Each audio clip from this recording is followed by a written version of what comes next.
마태복음 16장 13절로 18절 말씀입니다. 제가 읽겠습니다.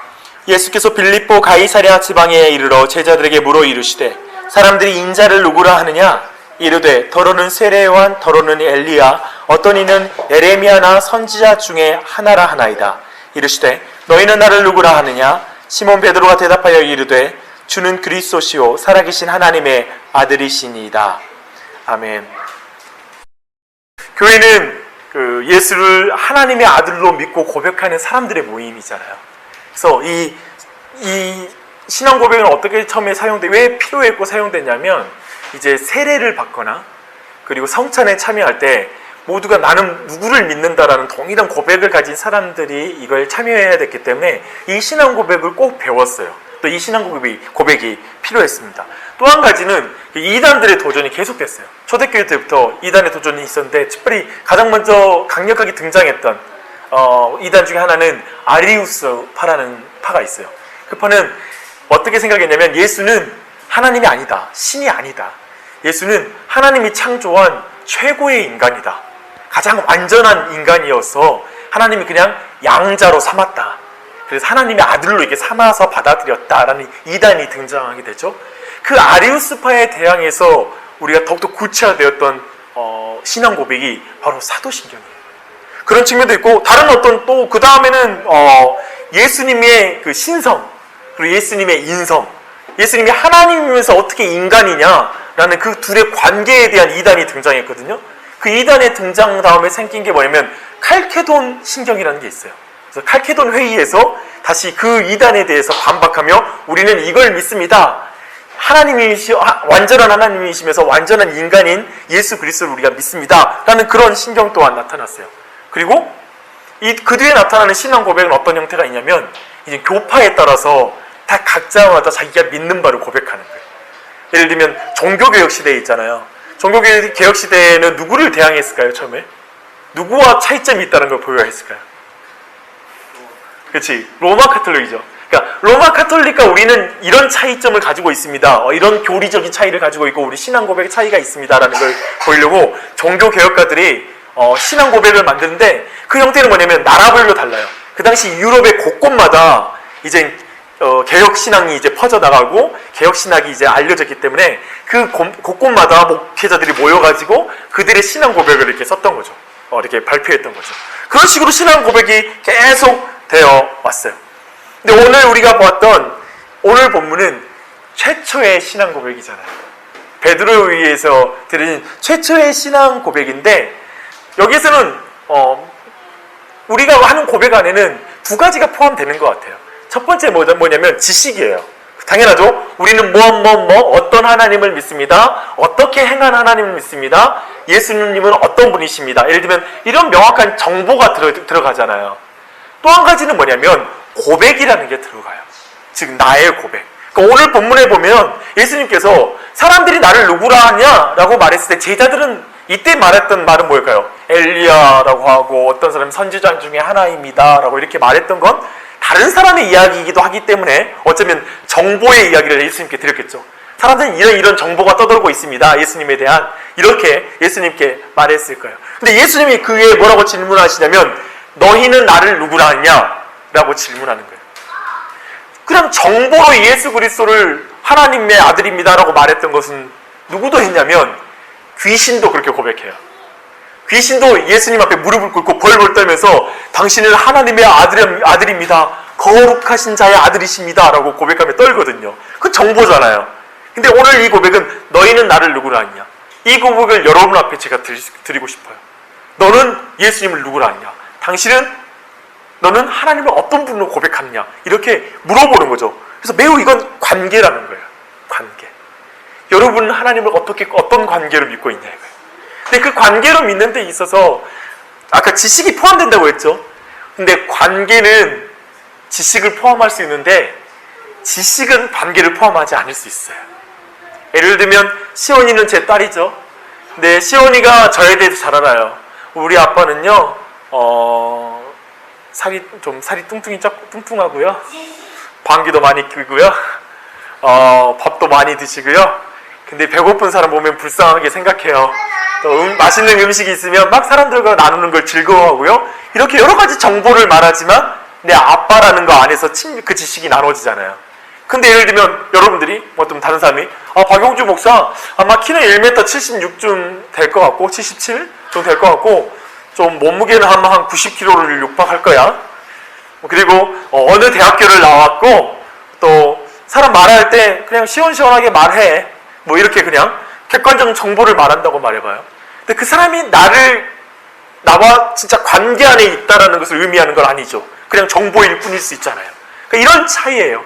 여러분이 이제 묻는 건 뭐냐면 신앙 고백을 통해서 제가 이번에 이제 사도신경 우리가 공부함을 통해서 우리가 하고 싶은 거 뭐냐면 첫 번째는 뭐냐면 신앙 고백의 내용 어쩌면 그 지식이기도 하죠. 하지만 그분 우리가 관계를 맺고 있는 우리 하나님이시고 우리 아버지이신 하나님에 대한 그분이 어떤 분인지 하나님은 누구신지 하나님은 어떻게 일하셨는지 그리고 하나님은 어떤 방법으로 행하시는지 이런 것들을 우리가 배우는 시간이 되었으면 좋겠어요.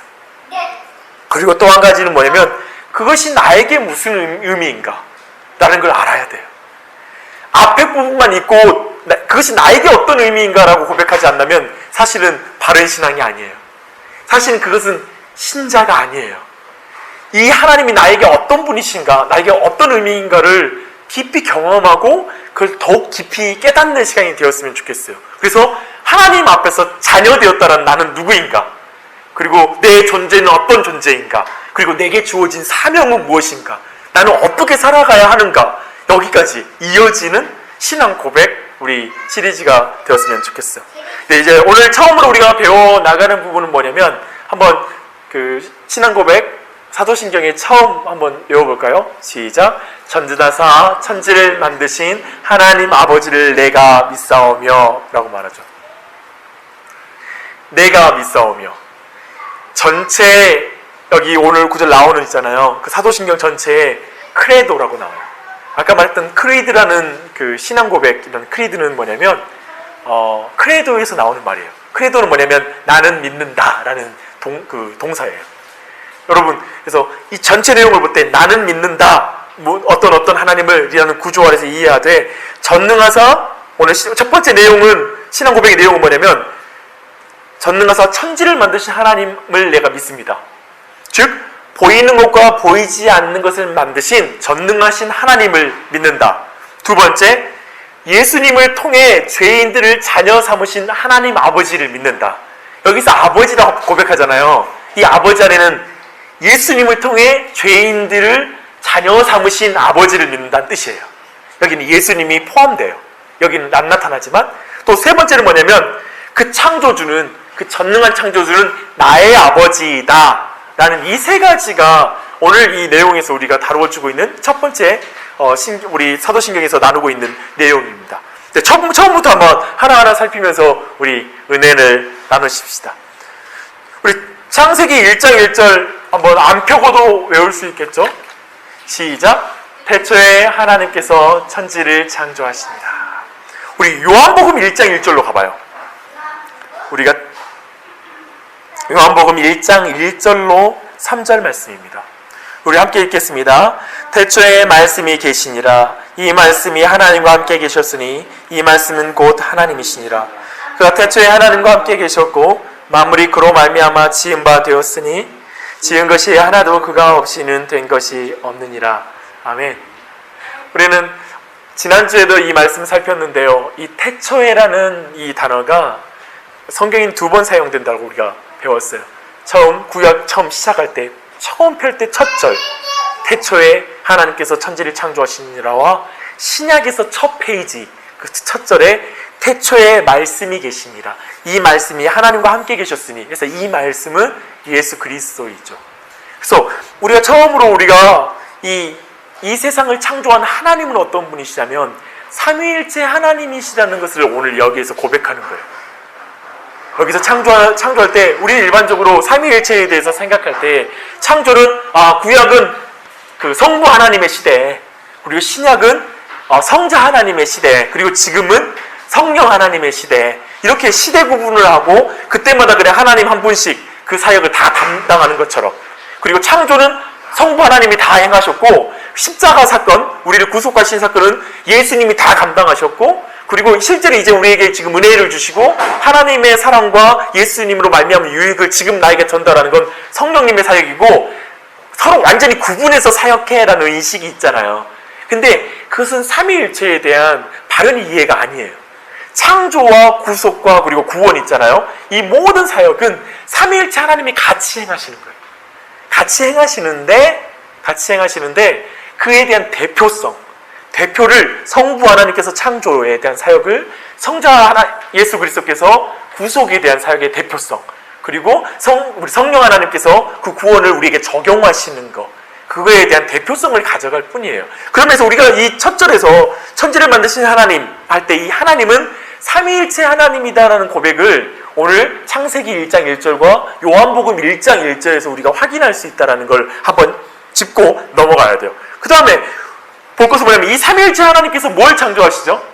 천지를 창조하신다고 표현하잖아요. 이 천지는 뭘까요? 지금 우리의 눈에 보이는 하늘과 땅을 만들었단 말일까요?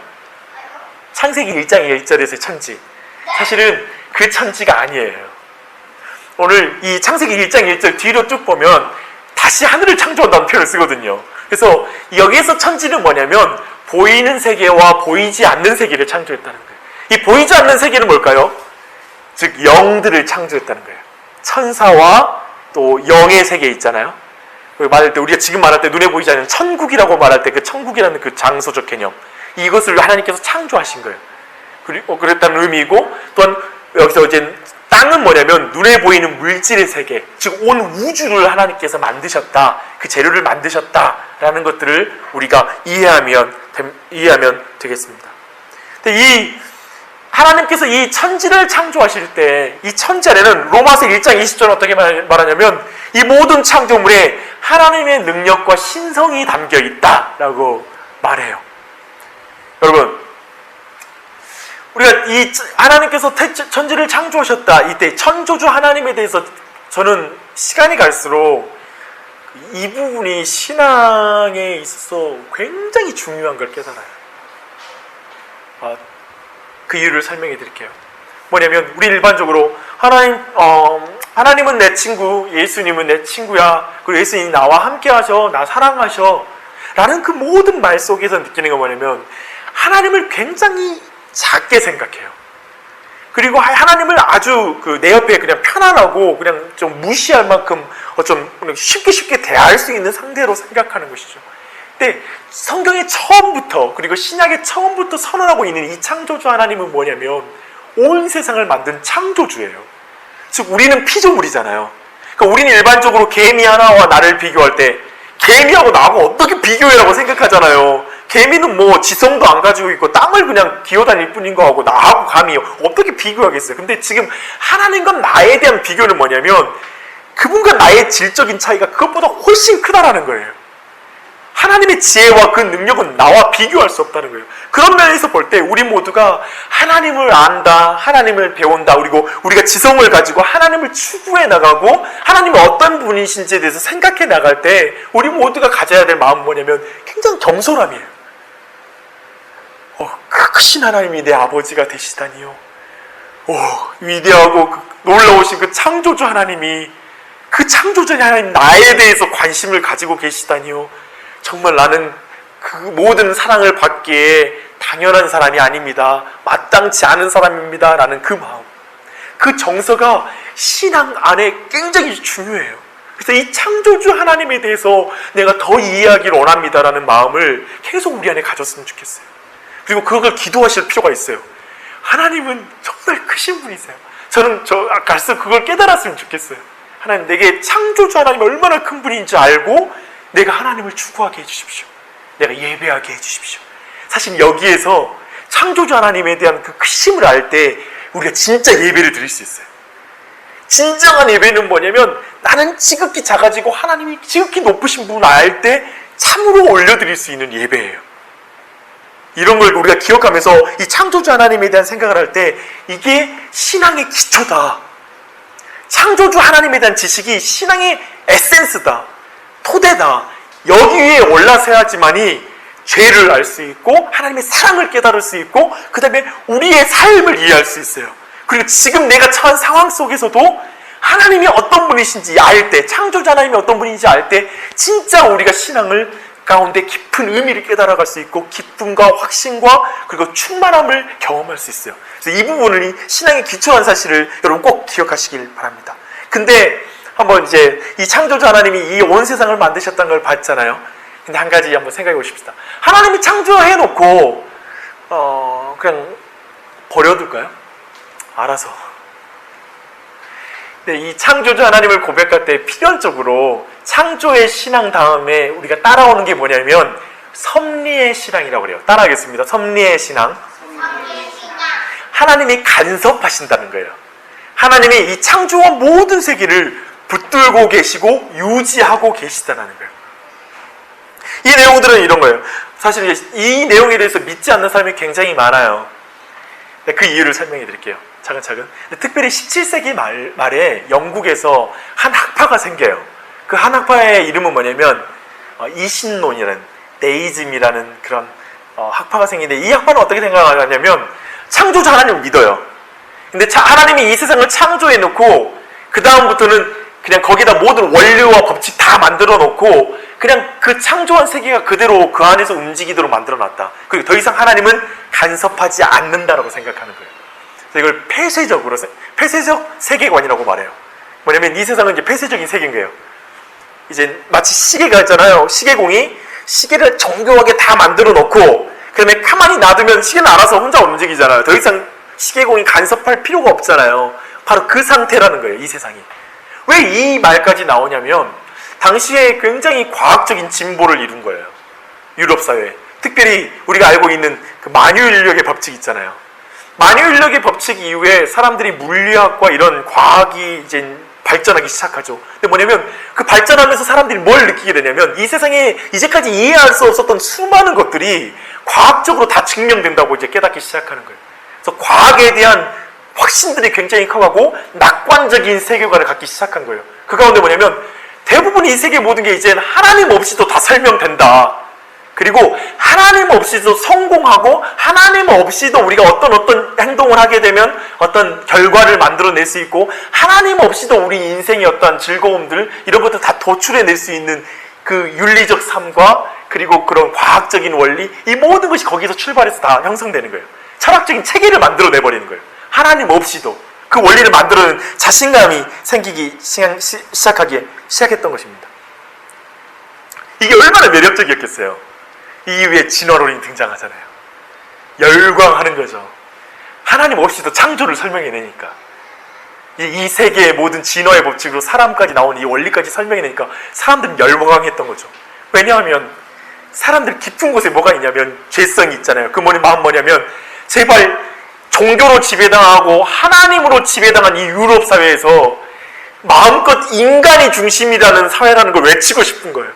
그냥 하나님 없이 인생이 행복할 수 있고 하나님의 간섭 없이 하나님의 말씀 없이 그냥 우리 스스로가 그냥 완벽한 사회를 이루어 나갈 수 있다. 이상을 이루어 나갈 수 있다라는 걸 말하고 싶었던 거예요. 근데 그때 이 진화론과 그리고 이런 이신론이라는 이런 논리들은 굉장한 지적 토대가 돼요. 그리고 그렇게 발전하고 지금까지 계속돼요. 근데 우리 모두가 알다시피 지금 우리는 밖에 나가서 사람들에게 말하면 하나님을 믿어야 돼요 라고 말하면 사람들이 말해요. 하나님 어디 있어? 안 보이지. 인생 그냥 이렇게 살면 돼 라고 말해요. 뭐냐면 이런 내용들이 이렇게 강력하게 힘을 가질 수 있는 이유, 이신론과 진화론과 이런 내용이 힘을 받을 수 있는 이유 뭐냐면 진짜 마치 하나님이 만들어 놓은 창조 이 세계가 마치 그 원리, 하나님이 주신 이 원칙과 원리대로 가만히 놔둬도 되는 것처럼 보이니까 그렇게 보이는 거예요. 이런 부분을 생각해 볼 때 성경은 뭐라고 볼까? 과연 하나님께서 이렇게 만들어 놓고 그냥 스스로 움직이는 체계로 성경이 말하고 있는가? 그렇지 않다는 걸 시편 104편으로 가서 우리 확인해 보십시다. 시편 104편이에요. 성경을 정 가운데를 펴면 시편이 나오죠. 시편 104편 24절 보시게요. 함께 읽겠습니다. 여호와여, 주께서 하신 일이 어찌 그리 많은지요. 주께서 지혜로 그것을 다 지으셨으니 주께서 지으신 것들이 땅에 가득하니이다. 24절 전반으로 있잖아요. 창조에 대한 내용들을 쭉 다뤄요. 그리고 나서 말하는 것 24절, 이제까지 이렇게 창조하신 이것들이 얼마나 어찌 많은지요. 주께서 지혜로 그것들을 다 지으셨네요. 하나님의 신성과 하나님의 능력으로 이 모든 걸 지으셨네요 라는 고백을 시편 24편에서 104편 24절 말하고요. 27절로 29절 이제 쭉 읽어볼게요. 시작. 이것들은 다 주께서 때를 따라 먹을 것을 주시기를 바라나이다. 주께서 주신즉 그들이 받으며 주께서 손을 펴신즉 그들이 좋은 것으로 만족하다가 주께서 낯을 숨기신즉 그것을 끌고 주께서 그들의 호흡을 거두신즉 그들은 죽어 먼지로 돌아가나이다. 아멘. 뭐라고 말하죠? 하나님께서 그 모든 걸 때를 따라 공급해 줘야 된다라고 말하고 있어요. 그들은 하나님께서 붙잡지 않으시면 흔들린다고 말하고 있어요. 그렇죠?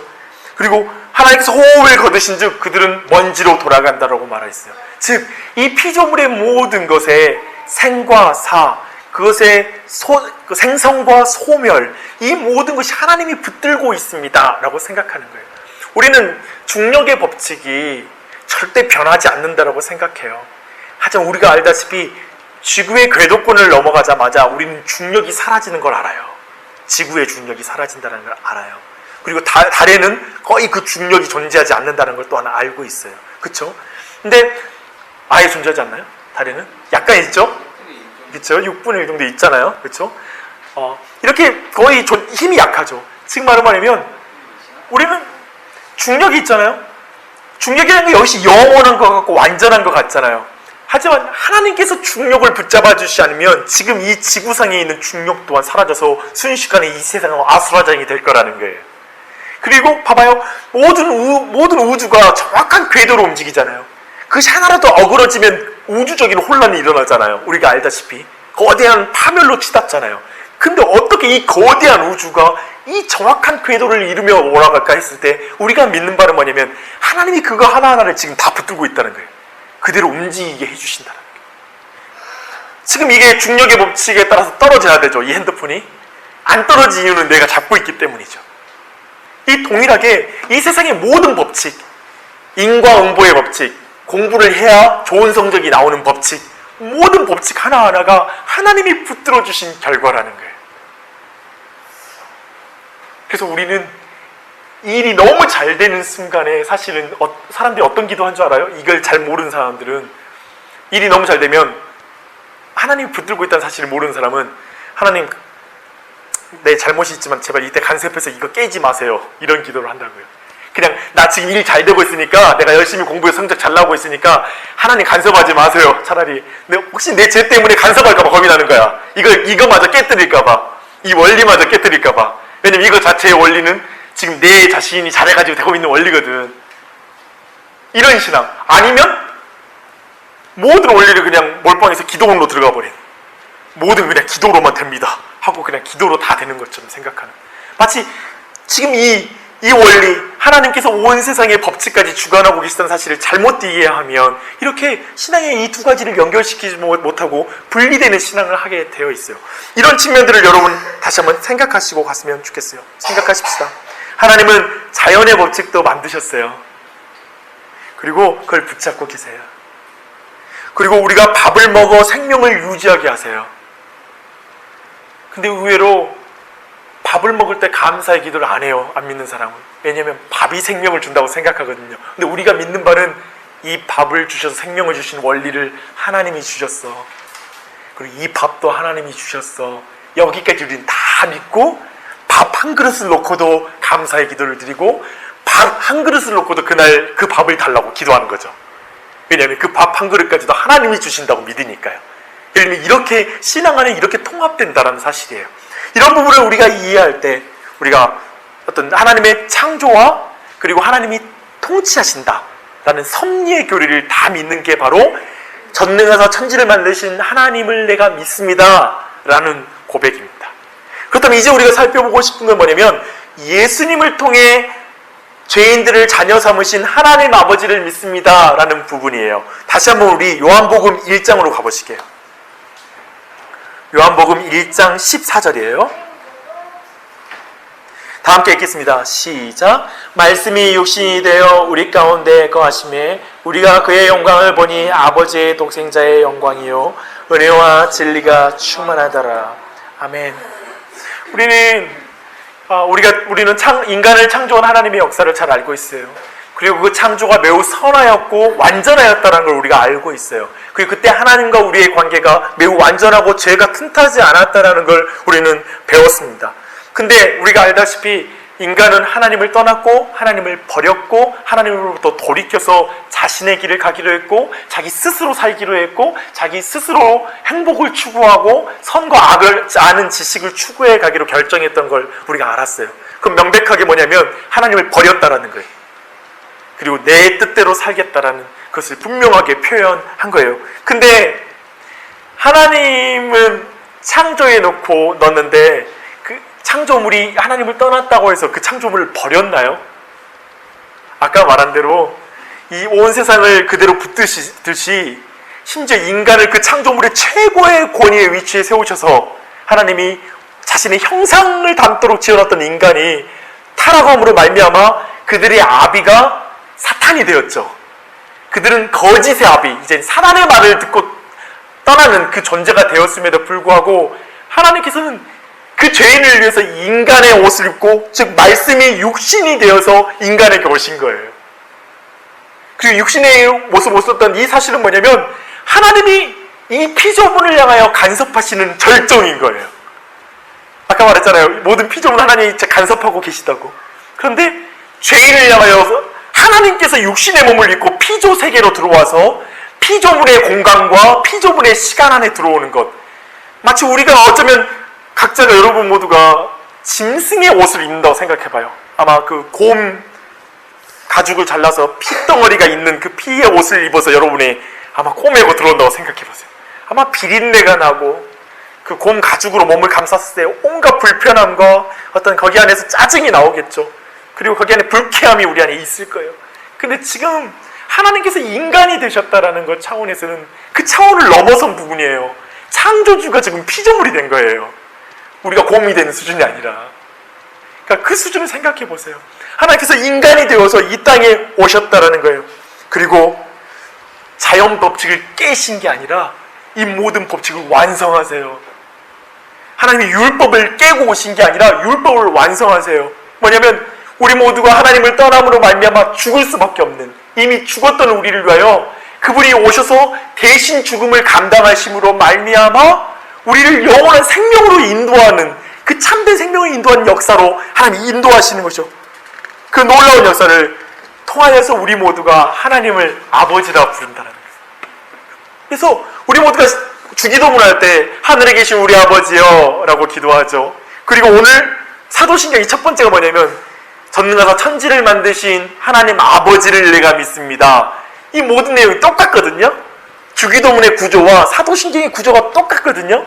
근데 이 말은 뭐냐면 창조주 하나님이 내 아버지입니다 라는 말이 당연한 게 아니에요. 사랑하는 우리 나주혁신 장로교회 성도 여러분, 창조주 하나님이 우리 아버지가 되시는 게 당연한 게 아니에요. 선하고 완전하시고 거룩하신 하나님이 우리 아버지가 되어서 친근하고 자비로운 얼굴을 보여주시는 건 당연한 게 아니에요. 오직 예수 그리스도 하나님 자신이 죽으심으로 말미암아 그 사실을 믿음으로 고백한 택한 자들, 그 택한 자들만이 하나님을 아버지로 부를 수 있어요. 아무나 하나님을 아버지로 부를 수 있는 게 아니에요. 모든 종교, 모든 어떤 윤리적인 사람, 모든 완전해 보여졌던 모든 인간들도 하나님을 아버지라 부를 수는 없어요. 오직 하나님이 택한 자만이 하나님을 아버지라 불러요. 예수님의 피를 받은 자만이 하나님을 아버지라 불러요. 하나님이 낳은 자만이 하나님을 아버지라 부를 수 있죠. 여러분이 나를 아버지라 부르지 못하잖아요. 시온이만 나를 아버지라 부를 수 있잖아요. 마치 그거와 또 동일해요. 우리 모두가 하나님을 아버지라 부를 수 있는 거예요. 오직 예수 그리스도의 이름으로만 하나님을 아버지라 부를 수 있고 그 사람들만이 하나님의 하나님이 아버지로 보여주시는 그 자비로운 얼굴을 만날 수 있는 거예요. 그럼 모든 자들은 마지막 날에 예수 그리스도 하나님을 심판자로 만날 거예요. 무서운 모든 죄를 도말하는, 그리고 모든 죄 가운데 심판에 마땅한 심판을 주는 그 하나님을 만나게 될 거예요. 여러분 안에 이걸 당연히 여기지 않았으면 좋겠어요. 내가 하나님을 아버지라 부르는 것. 오늘 사도신경이 말하는 전능하사 천지를 만드신 하나님 아버지를 내가 믿사오며 라는 이 고백을 잊지 않았으면 좋겠습니다. 그리고 이제 마지막으로 이제 적용 부분을 나눌게요. 그렇다면 나에게 어떤 의미인가? 하나님이 창조주이시고 섭리하신 하나님이시라고 말하잖아요. 그게 우리한테 무슨 의미인가요? 우리 실제 삶에, 그리고 우리 신앙의 삶에 이게 무슨 관계가 있는지, 창조와 섭리의 신앙이 왜 중요한지에 대해서 한번 살펴볼게요. 한번 잠시 창조물과 한번 여러분의 삶을 한번 돌아보십시오. 우리를 둘러싼 현실을 한번 생각해 보십시오. 사실은 우린 비참한 현실을 생활 속에 보고 있어요. 온갖 재난과 불의와 압제. 저희는 뭐냐면 온갖 성적인 타락들도 굉장히 심하고요. 그리고 이 세상 가운데 다른 사람들을 정말 죽이고, 그리고 전쟁 가운데 막 성폭행과 온갖 인간의 탐욕과 인간의 어떤 죄악성이 날로 더해져 가는 것을 우리가 보고 있어요. 이 모든 상황 속에서 우리 모두가 갖는 건 뭐예요? 하나님 뭐 하십니까? 하나님, 그리고 이걸 왜 심판하지 않으십니까? 하나님 이 세상이 왜 이 모양입니까? 하나님이 만들었고 하나님이 간섭하신다면 왜 이 세상이 이렇게 악하고 이렇게 돌아가는 겁니까? 이런 식으로 돌아가는 겁니까? 왜 이렇게 엉망입니까? 왜 이렇게 죄인들이 이렇게 뻔뻔합니까? 왜 이렇게 넉살이 심합니까? 두껍습니까? 라고 이렇게 말할 수밖에 없는, 죄 지어도 더 잘 되고 컨닝해도 더 잘 성적 나오고, 그래도 징계받는 자진 않고, 정직하게 살면 더 안 되고, 세금을 낼 거 다 내면 망하고, 안 내고 탈루하고, 이번에 TV에서 이젠 국가 어떤 그런 정부의 요직에 앉는 장관 그 청문회 가운데 보다시피 뭐 기본이 어떤 그 탈세하고 하는 이런 모든 법을 피해 나가는 방법에 익숙한 자들이 사회의 요직에 앉잖아요. 그래도 앉잖아요. 괜찮다고. 이런 모든 것에 대해서 우리 모두 안에 불만과 의심이 있어요. 그리고 또 한 가지는 뭐냐면 결정적으로 하나님이 내 삶에 역사하시는 것 같지 않아요. 하나님이 내 삶에 간섭하시는 것 같지 않아요. 좀 잘못해도 하나님 별로 간섭하는 것 같지 않고, 좀 잘해도 하나님이 칭찬해 주는 것 같지 않아요. 좀 내가 또 믿음으로 행하면 일이 잘 풀리는 것 같지 않고요. 그냥 내가 좀 죄 지어도 특별한 일이 또 안 되지도 않은 것 같아요. 마치 이런 식으로 둘러싸인 삶에 대해서 우리 모두가 갖는 질문들이 있잖아요. 그거에 대해서 우리 함께 욥에게 물어보게요. 욥기로 가서 한번 물어보게요. 욥은 있잖아, 우리 시편 앞에 있습니다. 욥기 38편입니다. 우선 우리가 욥기 38편 1절로 4절을 함께 볼 텐데요. 그 전에 여러분 욥기의 배경을 살짝 말씀드릴게요. 우리가 알다시피 욥은 있잖아요, 하나님 앞에 완전한 자라고 1장에 이미 전제돼요. 그가 얼마나 하나님 앞에 순결했고 얼마나 거룩을 추구했는지가 이미 나타나요. 그래서 인간적으로 볼 때 인과응보의 법칙으로 따를 때는 도저히 흠을 잡을 데가 없었다라고 생각하는데, 우리는 욥기 보면서 욥이 막 나는 범죄하지 않았다라고 막 소리를 지르거든요. 근데 우리가 그 본문을 읽으면 어떤 마음이 드냐면, 에이 설마 다 죄인인데 너 문제 없었겠어? 욥이 분명히 문제가 있었으니까 징계 당했지, 이런 마음이 불쑥불쑥 나와요. 나랑 너무 비교돼서. 근데 욥기 1장 1절, 욥기 1장에서 전제하는 건 뭐냐면 욥이 완전한 자였다라는 거예요. 근데 재앙을 당했어요. 자식들이 다 죽었고요, 한나라에 다 죽었고요, 또한 자기의 재산들을 다 잃었고요, 그리고 마지막에는 자신의 몸에 온갖 악창이, 그래서 몸을 기왓장으로 긁어서 그 고름을 짜내는 그 비참한 상황 가운데 있는 가운데 자신의 아내마저 저주하고 하나님을 저주하라고 말하면서 떠나요. 이 비참한 상황에 있는 이 비참한 현실, 이 가운데 이 욥의 질문은 뭐냐면 하나님 뭐 하시는 겁니까? 하나님은 간섭하고 계시는 거 맞습니까? 또 한 건 하나님 이렇게 통치해도 되는 거예요? 하나님 악한 하나님 아닙니까? 이렇게까지 외치는 거예요. 하나님 악한 분 아니세요? 라까지 외치기 시작했던 거예요. 여기에 대한 답이 38장 1절부터 시작되는 거예요. 근데 그 답의 특징을 살펴보세요. 한번 38장 1절로 4절 말씀 읽어보겠습니다. 그때 여호와께서 폭풍우 가운데 욥에게 말씀하여 이르시되 무지한 말로 생각을 어둡게 하는 자가 누구냐? 너는 대장부처럼 허리를 묶고 내가 내게 묻는 것을 대답할지니라. 내가 땅에 기초를 놓을 때에 내가 어디 있었느냐? 내가 깨달아 알았거든 말할지니라. 네. 욥에게 이제 하나님께서 뭘로 욥에게 이제 이 현실적인 문제에 대해서 하나님 답하시자면 내가 창조주다. 내가 처음에 땅에 기초를 놓을 때 너 뭐 했냐? 그러니까 욥과 하나님이 창조주와 인간을 지금 비교하기 시작하는 거예요. 그리고 그 뒤로 쭉 나오는 거 마치 우리가 창세기 1장에서 창조의 순서를 보는 것처럼 나눠요. 마치 땅의 기초, 그 다음에 4절에 땅의 부분, 그리고 12절에 보면 시간을 만드신 하나님에 대해서 말하고요. 32절 보면 별자리에 대해서 말해요. 그리고 33절에 보면 하늘의 궤도에 대해서 말해요. 이거 뭐라고, 즉 이 창조의 내용을 말하면서 그때 니 뭐 했어? 그거 알아? 이 창조를 어떻게 했는지 네가 알고 있냐? 이렇게 물어보기 시작해요. 그리고 그 다음부터는 이제 동물원으로 가요. 뭐냐면 동물 수탉이, 너 수탉에 대해서 아냐? 36절 까마귀, 산염소, 들러기, 들소, 타조, 말, 매, 독수리 등 이것들을 쭉 하나님이 욥에게 보여주시는 거예요. 너 이게 어떻게 만들어진지 아느냐? 이거에 어떤 지혜가 있는 줄 아느냐?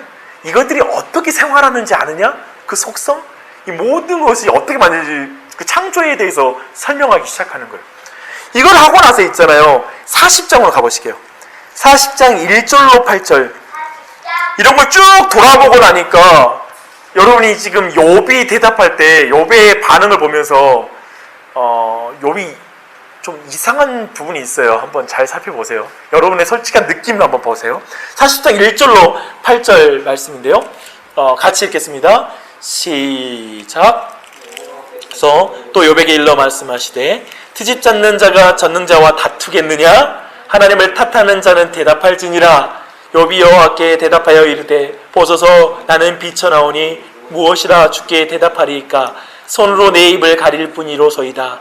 내가 한 번 말하사온즉 다시는 더 대답하지 아니하겠나이다. 그때 여호와께서 폭풍우 가운데에서 욥에게 일러 말씀하시되 너는 대장부처럼 허리를 묶고 내가 내게 묻겠으니 내게 대답할지니라. 내가 내 공의를 부인하려니 내 의를 세우려고 나를 악하다 하겠느냐? 라고 말하죠. 네, 한번 동물원 한 바퀴 돌고 왔죠. 그리고 한마디로 말하면 국립공원 지금 딱 돌고 나왔어요. 근데 갑자기 욥의 태도가 이상해요. 여기서 우리가 사실 이해가 안 되는 장면이에요. 여러분 지금 동물원 본 거하고 욥이 지금 아내를 잃고 그 피보다 소중한 자식 죽은 거하고 지금 동물원 본 거하고 지금 무슨 상관이 있어요, 그렇죠?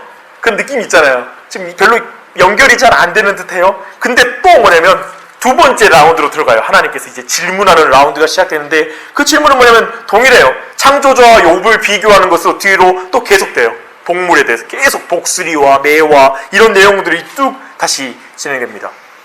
근데 여기에서 우리 모두가 욥의 이 반응에 대해서 이해하기 힘들다라는 거예요. 국립공원 쭉 한번 투어하니까 사파리 한번 딱 돌고 나니까 욥이 무릎을 꿇고 주님 잘못했습니다. 내가 더 이상 말할 수가 없습니다. 주님 죄송합니다. 라고 납작 엎드려요. 제가 오늘 서두에 말씀드렸습니다. 창조주 하나님이 얼마나 위대하고 크신 분이시고 지혜로우시고 그 신성이 얼마나 충만하시고 그분이 얼마나 큰 지혜에 대해서 이해할 때 인간이 갖는 실존적인 삶의 대부분의 문제에 대한 질문들이 납작 엎드린 상태로 진행된다는 거예요. 그러니까 오늘 본문에는 알다시피 욥이 왜 고난당한지를 계속 외쳤는데 거기에 대한 실질적인 답이 하나도 안 주어져요. 욥기가 끝까지 그 답을 안 줘요. 왜냐하면 처음에 알잖아요. 욥 하나님과 그 하늘에서 사단과의 어떤 그 대화가 있었다는 걸 알잖아요. 근데 욥은 끝까지 몰라요. 사실은 이 성경을 욥이 기록한 게 아니니까요. 그런데 욥에게는 창조주 하나님이 답이 되는 거예요. 그 창조주 하나님, 그리고 이 세상을 만드시고 그걸 섭리하시는 그 하나님, 모든 걸 통치하신 하나님께서 이 모든 것이 그분께 속해 있다는 걸 인정하는 거예요. 심지어 지금 욥에게 있어서는 너무나 큰 환난이고 그리고 고통스러운 경험이잖아요. 이 모든 경험까지도 하나님께 속해 있다는 걸 인정하는 거예요. 하나님의 자비로운 손을 벗어나서 벌어진 일이 아니라는 걸 아는 거예요. 그 가운데 이 결과까지도, 마지막까지도 하나님의 손에, 그 선하신 손에 붙잡혀 있기 때문에 이것이 죽음으로 끝나지 않는다. 진짜 베스트 thing이 yet to come, 아직 오지 않았다라고 확신하는 거예요. 신자에게 믿음은 이거예요. 바로 우리에게 당한 이 나쁜 일까지도 하나님이 선으로 바꿔주실 것이라는 믿음. 또 한 가지, 두 번째 우리의 신자들이 가지고 있는 건 뭐냐면 지금 좋은 일들이 결코 사라지지 않을 거라는 믿음. 또 한 가지 뭐냐면 가장 좋은 일이 아직 오지 않았다는 믿음. 이 안에서 이 창조자 하나님께서 우리의 과거와 현재와 미래와 이 모든 걸 하나님이 가지고 계시기 때문에 지금 내가 당하고 이 상황 속에서도 하나님께서 여전히 일하고 계신 걸 믿고 견딜 수 있다는 거예요. 그걸 말해주고 있습니다. 주님의 계획을 신뢰해요. 주님의 계획을 신뢰해요. 이제 결론으로 마무리하겠습니다. 마태복음 6장 25절입니다.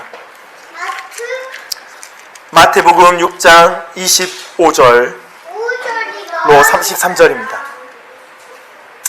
25절로 33절 말씀 우리 함께 읽겠습니다. 그러므로 내가 너에게 이르노니 목숨을 위하여 무엇을 먹을까 무엇을 마실까 몸을 위하여 무엇을 입을까 염려하지 말라. 목숨이 음식보다 충하지 아니하며 몸이 의복보다 충하지 아니하냐. 공중의 새를 보라. 심지도 않고 거두지도 않고 창고에 모아들이지도 아니하되 너희 하늘 아버지께서 기르시나니 너희는 이것들보다 귀하지 아니하냐. 너희 중에 누가 염려함으로 그 키를 한 자라도 더할 수 있겠느냐. 또 너희가 어찌 의복을 위하여 염려하느냐. 들의 백합화가 어떻게 자라는가 생각하여 보라. 수고도 아니하고 길쌈도 아니하느니라. 그러나 내가 너에게 말하노니 솔로몬의 모든 영광으로도 입은 것이 이 꽃 하나만 갖지 못하였느니라. 오늘 있다가 내일 아궁이에 던져지는 들풀도 하나님이 이렇게 입히시거늘 하물며 너희일까 보냐. 믿음이 적은 자들아, 그러므로 염려에 이르기를 무엇을 먹을까 무엇을 마실까 무엇을 입을까 하지 말라. 이는 다 이방인들이 구하는 것이라. 너희 하늘 아버지께서 이 모든 것이 너희에게 있어야 할 줄을 아시느니라. 그런즉 너희는 먼저 그의 나라와 이를 구하라. 그리하면 이 모든 것을 너희에게 더하시리라. 아멘. 사랑하는 여러분, 전등가서 천지를 만드신 하나님 아버지를 나의 아버지라고 믿는다는 의미는 뭔지 아십니까? 그것은 뭐냐면 하나님께서 이 모든 창조물도 소중히 여기시거늘 내 모든 먹고 사는 것과 모든 공급과 그리고 나를 보호해 주지 않으실까? 이제 올해 이제 고3 돼서 시험을 치르는데 이 중요한 과정 속에서 하나님이 함께 하지 않으실까? 하나님이 돕지 않으실까? 지혜를 구하면 지혜를 안 주실까? 하나님께 간청하면 하나님이 도와주지 않겠느냐? 라고 말씀하시는 거예요. 하나님 함께 하신다고 말씀하고 계시는 거예요. 겸손히 모든 필요한 걸 구하십시오. 하나님의 나라를 위해서 여러분이 구하십시오. 지혜를 구하십시오. 도움을 구하십시오. 전능한 하나님이 여러분을 자녀로 삼으셨잖아요. 하나님이 예수 그리스도를 주신 만큼 모든 걸 줘서 우리의 인생을 끌어가는데 우리의 지금 상황 속에서 우리가 악한 길로 들어가고 어떤 시험에 들고 위기에 빠질 순간에 하나님이 건지지 않으시겠어요? 하나님께 도움을 요청하면 우리를 회복시키지 않겠어요? 그리고 또한 우리의 모든 상황 속에서 하나님께서 간섭하지 않으시겠어요? 하나님은 선하신 분이세요. 우리의 모든 나쁜 것